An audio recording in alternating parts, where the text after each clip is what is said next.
사도행전 1장 21절에서 22절 말씀을 보면 예수님을 배반하고 죽은 가룟 유다의 빈자리를 채우기 위해서 제비뽑기를 하는데 그 제비뽑기의 대상이 되는, 다시 말하면 사도의 조건을 베드로가 제시를 하고 있습니다.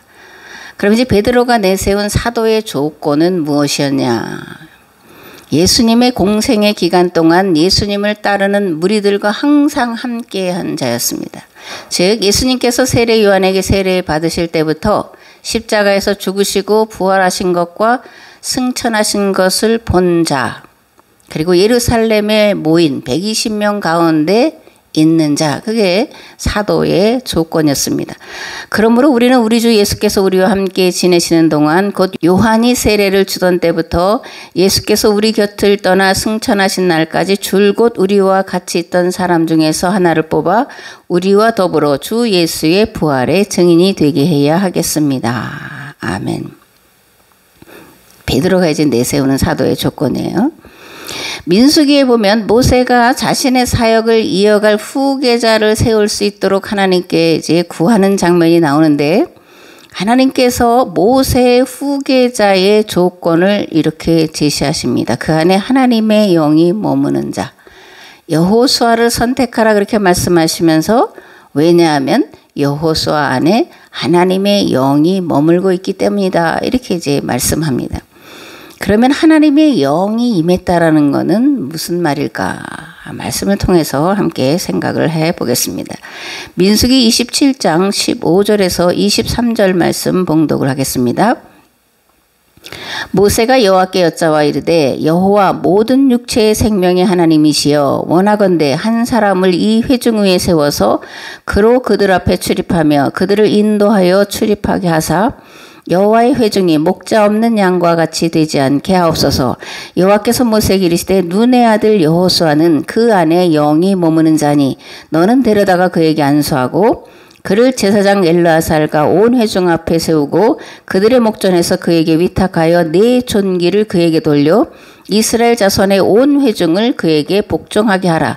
그는 제사장 엘르아살 앞에 설 것이요 엘르아살은 그를 위하여 우림의 판결로서 여호와 앞에 물을 것이며, 그와 온 이스라엘 자손 곧 온 회중은 엘르아살의 말을 따라 나가며 들어올 것이니라. 모세가 여호와께서 자기에게 명령하신 대로 하여 여호수아를 데려다가 제사장 엘르아살과 온 회중 앞에 세우고 그에게 안수하여 위탁하되 여호와께서 모세에게 명령하신 대로 하였더라. 아멘.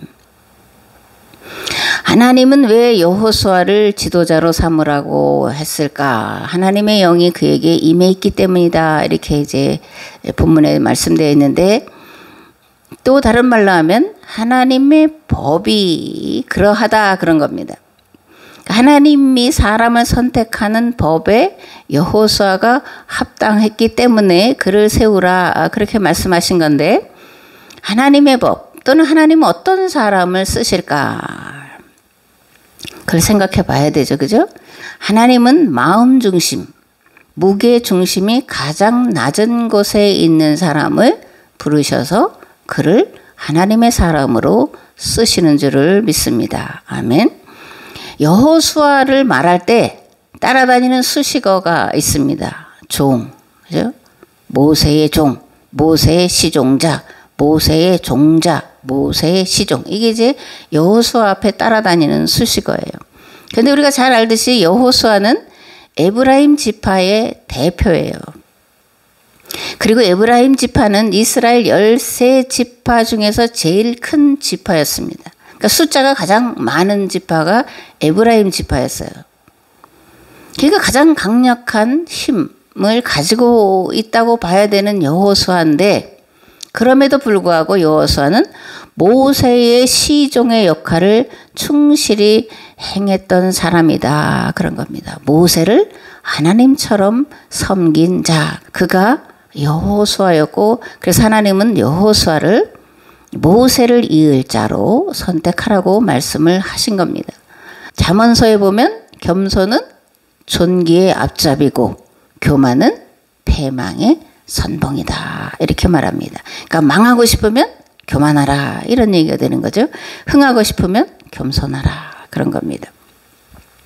마태복음 5장 3절에 보면 심령이 가난한 자는 복이 있나니 천국이 그들의 것입니다. 이렇게 말씀하고 또 마태복음 20장에 보면 이렇게 되어 있습니다. 예수께서 제자들을 불러다가 이르시되 이방인의 집권자들이 그들을 임의로 주관하고 그 고관들이 그들에게 권세를 부리는 줄을 너희가 알거니와 너희 중에는 그렇지 않아야 하나니 너희 중에 누구든지 크고자 하는 자는 너희를 섬기는 자가 되고 너희 중에 누구든지 으뜸이 되고자 하는 자는 너희의 종이 되어야 하리라. 인자가 온 것은 섬김을 받으려 함이 아니라 도리어 섬기려 하고 자기 목숨을 많은 사람의 대속물로 주려 함이니라. 이렇게 말씀을 하고 있습니다. 마태복음 5장과 20장의 공통된 주제는 낮아져야 된다 그런 겁니다. 섬겨야 된다라는 거예요. 더군다나 자기 목숨을 다른 사람을 구원하기 위한 대속물로 내주는 자가 되어야 한다. 이렇게 이제 말씀을 하고 있습니다. 심령이 가난하다. 이게 뭔 뜻일까요? 누가복음은 이것을 가난한 자, 지금 가난한 자는 복이 있다 이렇게 말씀하고 있는데 마태복음은 거기다가 심령이 가난한 자가 복이 있다. 천국이 그들의 것이다. 이렇게 이제 말을 합니다. 그러니까 마음이 낮아진 상태에 있는 자가 복이 있다라는 거예요. 반대로 마음이 높아진 상태에 있는 자는 지금 마귀에게 속해 있는 자다. 이제 그런 말씀이 되는 거죠. 하나님이 이스라엘과 또 하나님이 교회와 계약을 맺으신 이유가 있어요.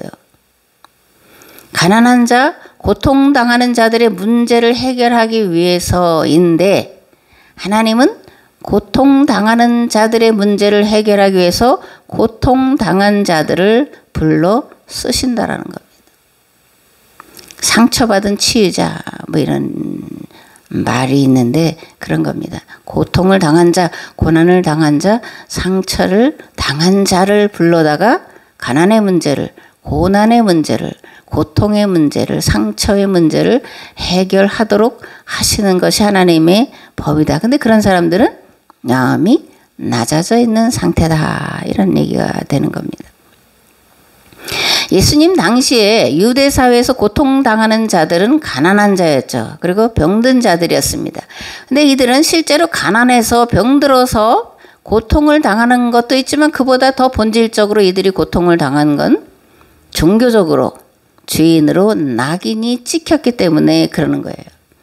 가난한 자, 병든 자들이 죄인이라는 낙인이 찍힌 것은 그들이 유대교 율법 조항을 온전히 지키지 못했기 때문에, 지킬 수 없는 형편이 못 되기 때문에 지키지 못했는데 유대 사회는 그들을 죄인이다, 구원받지 못한 자들이다 이렇게 이제 낙인을 찍었다라는 겁니다.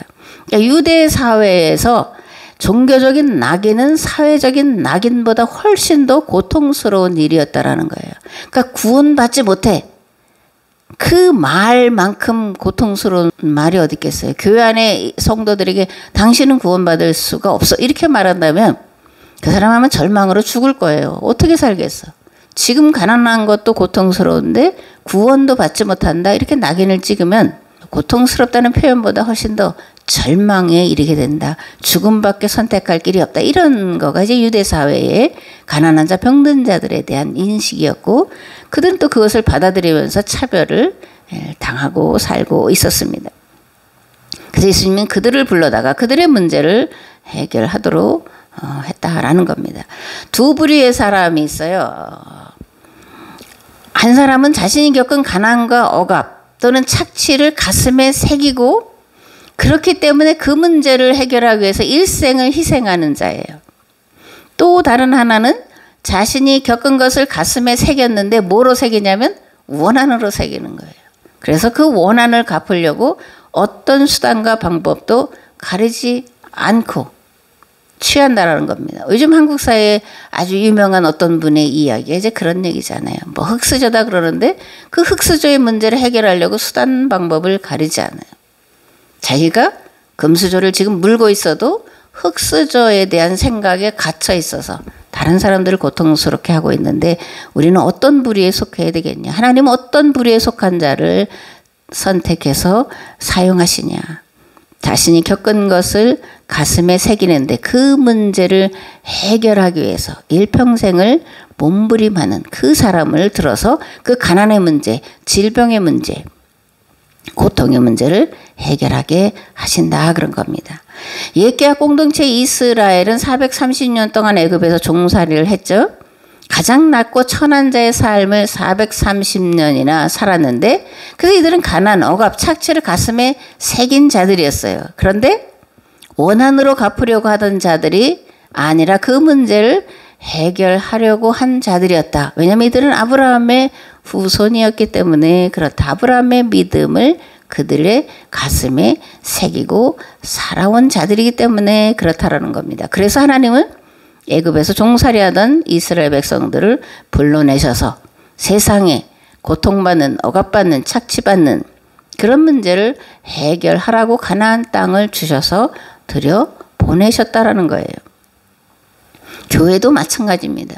그 당시에 가장 억압받는 자들, 죄인으로 칭함을 받던 자들을 부르셔서 죄인의 문제를 해결하도록 부르셨다. 그래서 우리를 새 계약 공동체다 이렇게 이제 말씀을 하는 겁니다. 요한복음 13장 3절에서 17절 말씀을 보겠습니다. 저녁 먹는 중 예수는 아버지께서 모든 것을 자기 손에 맡기신 것과 또 자기가 하나님께로부터 오셨다가 하나님께로 돌아가실 것을 아시고 저녁 잡수시던 자리에서 일어나 겉옷을 벗고 수건을 가져다가 허리에 두르시고 이에 대야에 물을 떠서 제자들의 발을 씻으시고 그 두르신 수건으로 닦기를 시작하여 시몬 베드로에게 이르시니 베드로가 이르되 주여 주께서 내 발을 씻으시나이까? 예수께서 대답하여 이르시되 내가 하는 것을 내가 지금은 알지 못하나 이후에는 알리라. 베드로가 이르되 내 발을 절대로 씻지 못하시리다. 예수께서 대답하시되 내가 너를 씻어주지 아니하면 네가 나와 상관이 없느니라. 시몬 베드로가 이르되 주여 내 발뿐 아니라 손과 머리도 씻어 주옵소서. 예수께서 이르시되 이미 목욕한 자는 발밖에 씻을 필요가 없느니라. 온몸이 깨끗하니라.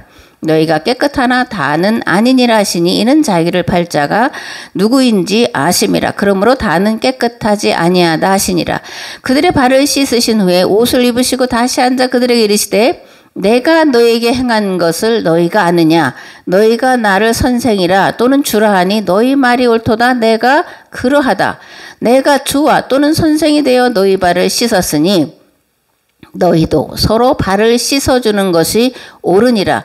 내가 너희에게 행한 것 같이 너희도 행하게 하려 하여 본을 보였노라. 내가 진실로 진실로 너희에게 이르노니 종이 주인보다 크지 못하고 보냄을 받은 자가 보낸 자보다 크지 못하나니 너희가 이것을 알고 행하면 복이 있으리라. 내가 너희 모두를 가리켜 말하는 것이 아니니라. 나는 내가 택한 자들이 누구인지 알미라. 아멘. 예수님이 마지막 유월절 잔치를 베푸시는 중에 이제 제자들의 발을 씻기시는 거죠. 예수님이 제자들의 발을 씻기시면서 내가 지금 행하는 이것 같이 너희도 행하게 하려 본을 보이고 있다라고 이제 말씀을 하시죠. 그렇다면 예수님을 따르는 자들은 어떤 자들이어야 한다는 거냐? 예수님의 제자가 된다라는 것은 어떤 자가 되어야 한다는 거냐 이러는 거죠. 가장 낮은 자리에서 섬기는 자라야 예수님을 따르는 자, 예수님의 제자가 된다라는 겁니다. 발을 씻기는 일은 종들 가운데서 가장 천한 종이 하는 일이었어요. 그러니까 가장 천한 일이 주인의 발에 또는 나그네의 발에 물을 부어 씻어주는 자였습니다. 우리가 하나님을 만왕의 왕이고 만주의 주시다라고 이제 고백을 하죠. 그런 만왕의 왕이시고 만주의 주이신 하나님께서 사람으로 오셔서 사람을 섬기기 위해 대속의 십자가를 지시고 돌아가셨는데 돌아가시기 전에 하신 마지막 일이 제자들의 발을 씻기는 것이었다라는 겁니다. 그리고 너희들도 나처럼 다른 사람의 발을 씻기는 자가 되라. 그래서 내가 본을 보였다 이렇게 이제 말씀하시는 거죠. 예수님의 제자가 된다는 것, 새 계약 공동체인 교회의 일원이 됐다라는 것은 예수님처럼 가장 낮은 자리에서 가장 낮은 자들을 돌아보고 섬기는 일을 해야 한다라는 것입니다. 더 나아가서 예수님이 가신 대속의 길을 가는 자여야 한다라는 거예요. 살기 위해서가 아니라 죽기 위해서 사는 존재. 그러나 주교에서 살면 하나님께서 살리시되 이 땅에서도 건강하고 장수의 복을 누리고 영생을 얻게 하신다. 이게 하나님의 약속인 줄을 믿습니다. 아멘. 교회는 대속 공동체예요. 단지 나 하나 영혼 구원을 받으려고 교회에서 신앙생활을 하는 것이 아닙니다. 교회에 속한 자는 대속의 길을 가야 하는 자들이에요. 예수님이 개개인의 죄를 짊어지시고 죽으신 것이 아닙니다. 물론 개개인의 죄도 예수님께 나와서 회개하면 용서를 받습니다. 그러나 본질적인 면에서 예수님이 대속의 십자가를 지셨다라는 것은 개개인의 죄를 담당하셨다라는 의미가 아니라 옛 계약 공동체 이스라엘의 죄를 대속하기 위해서 죽으셨다라는 거예요. 그러면 왜 예수님이 이스라엘 공동체의 죄를 대신 짊어지시고 대속의 죽으심을 죽으셨을까?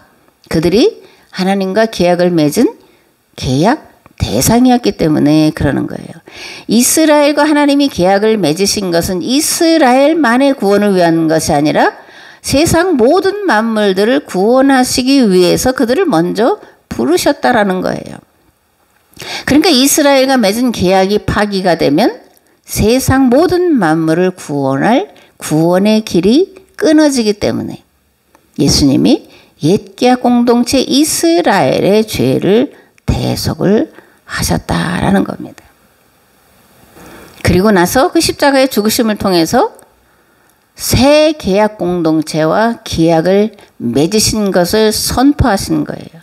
오늘 우리는 새 계약 공동체의 일원으로 살아갑니다. 예수님이 계약 공동체의 죄를 대신 짊어지시고 죽으신 것처럼 오늘 우리도 교회의 죄, 또 이 세대의 죄를 대신 짊어지고 예수님이 가신 그 길을 마땅히 따라가야 될 존재라는 것을 우리는 잊지 말아야 합니다. 아멘. 계약 체결 대상자는 구약에서는 하비루였죠. 그죠? 근데 신약의 계약 대상은 죄인이었습니다. 이 죄인이라는 것은 죄를 지어서 죄인이 아니라 뭐라는 거예요? 유대교 율법 조항을 지키지 못했기 때문에 죄인이라고 낙인 찍힌 자들이다라는 겁니다. 이들은 사회적으로는 실패한 자요, 종교적으로는 구원받지 못할 자, 죄인이었습니다.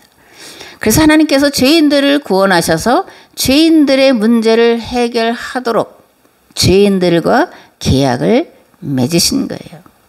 우리 모두는 다 구원받을 수 없는 또는 용서받을 수 없는 죄인이죠. 그래서 하나님이 죄인인 우리를 부르셔서 세상에 죄인들의 문제를, 죄인들의 구원을 감당할 자로 부르셨다라는 겁니다. 그래서 이게 지상 최대의 은혜와 은총의 사건이에요. 그렇기 때문에 구원받았다고 하는 우리는 마음을 다하고 힘을 다하고 목숨을 다하여 예수 그리스도의 복음을 삶으로 실천해 내야 하는 자들이에요. 무한한 은혜와 무한한 은총을 받았기 때문에 반대로 무한 책임을 지고 그것이 대속의 길을 가는 것이다. 그렇게 말씀을 드렸는데 무한 책임을 지고 교회와 세상 구원을 위해서 내 목숨을 기꺼이 내어 놓는 자가 되어야 한다라는 겁니다. 자유만 있는 것이 아니라 우리는 책임이 더 크다. 더 큰 책임의식을 느끼고 살아야 된다. 그런 말씀이에요. 앞으로 돌아가서 여호수아 어떤 사람이냐. 자신의 어떤 목적을 쟁취하려고 한 자가 아니었습니다. 스스로 모세의 뒤를 이을 자격이 있다라고 생각한 자도 아니었어요. 말씀드렸지만 에브라임 지파의 대표였습니다. 가장 큰 지파를 이끄는 대표였지만 감히 자기는 모세의 뒤를 이을 자라고 생각하지 않았던 자였습니다. 도리어 자신을 모세의 시종으로 끝까지 그 자리를 지킨 자였어요. 민수기의 다른 제목을 자기 자리 찾기 그렇게 이제 말씀을 드렸잖아요. 또는 자기 자리 지키기 그렇게 본다면 출애굽 공동체 중에 자기 자리를 지킨 자 두 사람이 있습니다. 여호수아와 갈렙이에요. 먼저 여호수아를 보면 모세의 시종의 자리를 40년 동안 지켰습니다. 출애굽기 24장에 보면 모세는 자기의 시종 여호수아를 데리고 하나님의 산으로 올라가며 이렇게 돼 있어요. 여호수아는 모세를 한 번도 떠난 적이 없다 이렇게 이제 말씀하는 거죠. 출애굽기 33장에 보면 모세가 진지로 돌아온 뒤에도 모세의 젊은 보좌가 아닌 눈의 아들 여호수아는 그 장막을 떠나지 않고 거기에 머물러 있었다. 이렇게 말씀되어 있고 여호수아 1장에 보면 여호와의 종 모세가 죽은 후에 여호와께서 모세의 수종자 눈의 아들 여호수아에게 말씀하여 이르시되 이제 요단강을 건너서 여리고로 들어가라 이렇게 이제 말씀하신 사건이 기록이 되어 있습니다. 그러니까 모세의 수종자, 모세의 시종, 모세의 젊은 보좌관 이렇게 이제 여호수아를 수식하는 수식어가 붙어 있다라는 거죠. 그다음에 갈렙이 지킨 자리는 어떤 자리였을까? 여호수아와 갈렙만이 이제 가나안 땅에 이제 들어갔는데 민수기 16장에 보면 이렇게 되어 있습니다. 그 땅을 정탐한 자 중 눈의 아들 여호수아와 여분네 아들 갈렙이 자기들의 옷을 찢고 이스라엘 자손의 온 회중에게 말하 이르되 우리가 두루 다니며 정탐한 땅은 심히 아름다운 땅이라 여호와께서 우리를 기뻐하시면 우리를 그 땅으로 인도하여 들이시고 그 땅을 우리에게 주시리라. 이는 과연 젖과 꿀이 흐르는 땅이니라. 다만 여호와를 거역하지는 말라. 또 그 땅 백성을 두려워하지 말라. 그들은 우리의 먹이라. 그들의 보호자는 그들에게서 떠났고 여호와는 우리와 함께 하시느니라. 그들을 두려워하지 말라. 이렇게 여호수아와 갈렙이 가나안 땅을 탐지하고 돌아와서 보고하는 10명의 그 보고자들이 각 지파의 대표들이 부정적인 말을 쏟아내니까 그 백성들이 울면서 애굽으로 돌아가서 이렇게 말하니까 회개하는 표현이죠. 이제 자기들의 옷을 찢고 들어가서 이제 선포하는 거죠. 그 땅 백성을 두려워하지 말아라. 하나님 우리와 함께 계시다. 이렇게 이제 여호수아 갈렙이 말씀을 전하고 있는 것을 보게 됩니다. 또 여호수아 14장에도 보면 이렇게 되어 있습니다. 그때 유다 자손이 길갈에 있는 여호수아에게 나오고 그니스 사람 여분네 아들 갈렙이 여호수아에게 말하되 여호와께서 가데스 바네아에서 나와 당신에게 대하여 하나님의 사람 모세에게 이르신 일을 당신이 아시는 바라. 내 나이 40세에 여호와의 종 모세가 가데스 바네아에서 나를 보내어 이 땅을 정탐하게 하였으므로 내가 성실한 마음으로 그에게 보고하였고 나와 함께 올라갔던 내 백성들은 백성의 간담을 놓게 하였으나 나는 내 하나님 여호와께 충성하였으므로 그날에 모세가 맹세이르되 네가 내 하나님 여호와께 충성하였은즉 네 발로 밟는 땅은 영원히 너와 네 자손의 기업이 되리라 하셨나이다. 이제 보소서. 여호와께서 이 말씀을 모세에게 이르신 때로부터 이스라엘이 광야에서 방황한 이 45년 동안을 여호와께서 말씀하신 대로 나를 생존하게 하셨나이다. 오늘 내가 85세로되 모세가 나를 보내던 날과 같이 오늘도 내가 여전히 강건하니 내 힘이 그때나 지금이나 같아서 싸움에나 출입에 감당할 수 있으니 그 날에 여호와께서 말씀하신 이 산지를 지금 내게 주소서. 당신도 그날에 들으셨거니와 그곳에는 아낙 사람이 있고 그 성읍들은 크고 견고할지라도 여호와께서 나와 함께 하시면 내가 여호와께서 말씀하신 대로 그들을 쫓아내리다 하니 여호수아가 여분네 아들 갈렙을 위하여 축복하고 헤브론을 그에게 주어 기업을 삼게 하며 헤브론이 그니스 사람 여분네 아들 갈렙의 기업이 되어 오늘까지 이르렀으니 이는 그가 이스라엘 하나님 여호와를 온전히 쫓았음이라. 아멘. 이 산지를 내게 주소서. 그런 이제 복음 선거했잖아요. 갈렙은 12지파의 대표들이 가나안 땅을 정탐하고 돌아와서 보고할 때 악평을 했고 그럴 때 이제 여호수아와 함께 믿음의 말을 한 자였다. 그렇게 말씀을 드렸습니다. 그들은 우리의 밥이다. 그들의 보호자는 그들에게서 떠났지만 여호와는 우리와 함께 하시니 두려워 말라. 실상을 말했다라기보다는 믿음의 말을 한 거예요. 실상은 그 땅을 정복하기가 말처럼 쉬운 것이 아니었다. 이제 그러는 겁니다. 그런데 믿음의 말을 했다. 소망의 말을 했다. 이러는 겁니다. 여호수아에게 와서 이제 갈렙이 이 산지를 내게 달라 이렇게 말하니까 그리고 오늘 우리가 그걸 찬송으로 들으니까 갈렙이 달라고 한 헤브론 땅이 좋은 땅이었겠구나 이렇게 생각하기 쉽잖아요. 그죠? 그런데 헤브론은 산지예요. 그 산지는 오늘 우리가 보는 그 나무들이 빽빽한 그런 울창한 숲 숲이 아니라 나무 하나도 없는 돌덩이만 있는 그런 산지예요. 그 헤브론 산지는 농사지을 땅도 아니고 목축을 하기에도 적합한 땅도 아니고 사람이 살기에도 합당하지 않은 땅인데 더군다나 거기에 누가 살고 있었다? 아낙자손, 거인족, 네피림 이라고 불리는 자들이 살고 있었다라는 거예요.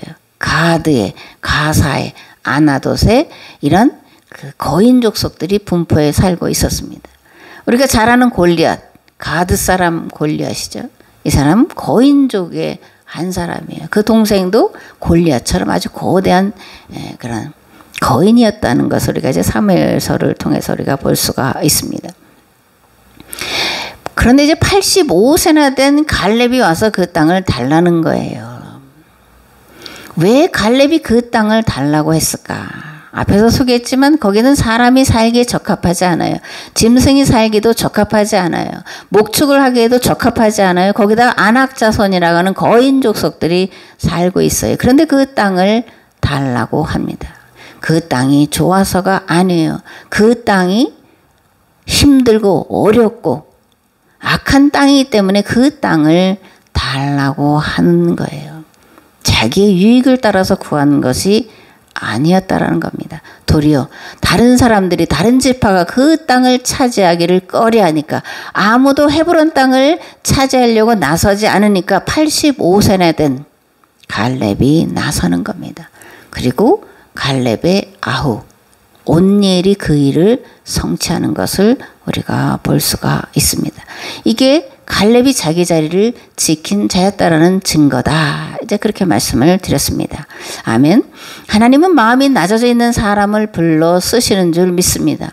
무자격자 의식을 가지고 살아가는 자를 불러 쓰신다라는 거예요. 나는 이것을 할 자격이 있어. 그렇게 말하는 자가 아닌 나는 이 일을 할 아무런 자격도 없는 자입니다. 라는 고백을 하는 자를 불러서 쓰신다라는 거예요. 하나님이 만들어 놓으신 원리가 있습니다. 물질의 원리와 영성의 원리가 있는데 이 두 원리는 다른 것이 아니라 동일한 원리가 적용하는데 어떤 원리냐? 가장 낮은 대로 흐른다라는 거예요. 가장 낮은 대로 흐른다. 상선, 약수 이런 겁니다. 상선, 가장 최고의 선은 약수, 낮은 대로 흐른다 이런 뜻인데 왜 가장 낮은 대로 흐르냐? 그것이 하나님의 존재 양식이기 때문에 만물 가운데 존재하는 원리이기 때문에 그렇다라는 거예요. 그러니까 하나님의 존재 양식은 뭐라는 거예요? 가장 낮은 자리에 계시는 것이 하나님의 존재 양식이다. 그러므로 하나님을 만나기를 원하면 어떻게 해야 된다는 거예요? 가장 낮은 자리로 내려가야 된다. 자기 십자가를 지고 예수님이 가신 대속의 길을 기꺼이 가는 자. 하나님은 그를 만나시려고 가장 낮은 자리에서 기다리고 계신다라는 겁니다. 아멘. 마귀와 성령의 특징 여러 번 말씀을 드렸습니다. 그럼 다시 한 번 말씀을 드립니다. 마귀는 높은 자리를 좋아하죠. 섬김받기를 좋아하고 지배하고 다스리는 것을 좋아합니다. 거짓 기사와 거짓 이적을 통해서 그것을 좋아하는 사람들을 현혹하고 미혹해서 끌어갑니다. 이단 사이비에 가 있는 사람들은 그런 것들을 좋아하는 사람들이 가는 거예요. 성향적으로 기질적으로. 무언가 대단하고 특별한 어떤 것을 원하는 자들이 그리로 끌려가서 영원히 마귀의 종노릇 한다라는 겁니다. 마귀의 주특기 거짓말이에요. 그러니까 여러분들 중에 물론 이제 신앙적으로 그런 거짓말을 말하는 것도 되겠지만 거짓말하는 자가 있으면 가까이에서는 안 돼요. 거짓말을 밥 먹듯이 하는 사람과 가까이에서는 안 됩니다. 끊어버려야 되는 대상이에요. 성령님은 그런데 이와 정반대죠. 그죠? 성령님은 낮은 자리에 항상 거하십니다. 낮아져서 섬기는 일에 관심을 가지고 그리고 그렇게 관심을 가진 자들에게 함께 하셔서 낮은 자리에서 섬기는 일을 하도록 도우시는 보혜사세요. 스스로 하나님의 자녀가 될 자격이 있다고 생각하지 않고 하나님의 자녀가 될 자격이 도무지 없다고 생각하는 자들을 하나님의 자녀로 부르신다라는 겁니다. 만약에 지금 내 안에서 높아지려고 하고 섬김받으려 하고 다스리려고 하는 마음이 자리 잡고 있다면 마귀에게 마음을 내어준 상태다라고 생각해도 전혀 틀리지 않습니다. 반대로 가장 낮은 자리에서 가장 낮은 자세로 섬기는 것을 기뻐하고 기꺼이 그 자리를 지키려고 한다면 성령님께서 지금 함께 하시는 줄 믿으시기를 바랍니다. 아멘. 마귀에게 속해 있다라는 또 다른 증거는 뭐냐면 이도저도입니다. 이도저도가 뭐냐면 혼합하고 타협하는 것을 말해요. 하나님도 섬기고 바알도 섬기는 것. 그죠? 그것이 혼합신앙입니다. 타협하는 신앙이에요. 무속이든 바알 종교든 불교든 다 혼합 종교예요. 그리고 이들은 타협을 합니다. 그런데 21세기의 다원주의 사회 속에서 사람들은 이것을 고상하게 생각해요. 예수님도 섬기고 마리아도 섬기고 부처도 섬기고 그걸 다 인정하는 것을 고상하다라고 그게 진보적이다라고 생각하는데 마귀에게 속고 있다. 오직 우리는 유일하신 하나님만을 섬기고 따를 뿐이라는 것을 반드시 기억을 하셔야 됩니다. 아멘. 21세기는 문화도 다원화되고 신앙도 다원화된 그런 세계예요. 그래서 이런 때 신앙의 순수성을 지킨다는 것은 참으로 어렵습니다. 여전히 교회 안에 발람과 니골라가 자리를 잡고 있죠. 겉모습은 하나님을 섬기는데 속 내용은 바알과 우상을 섬기는 경우가 많다라는 것을 니골라, 발람 이런 말로 이제 표현을 하는 겁니다. 교회 안에서 자기 목소리를 내고 자기 주장을 내세우고 교회 안에서 다른 성도들과 불협화음을 내는 경우가 많은데 이게 겉으로는 하나님을 섬기지만 속으로는 발람과 니골라가 자리 잡고 있다 이렇게 생각을 해야 된다는 겁니다.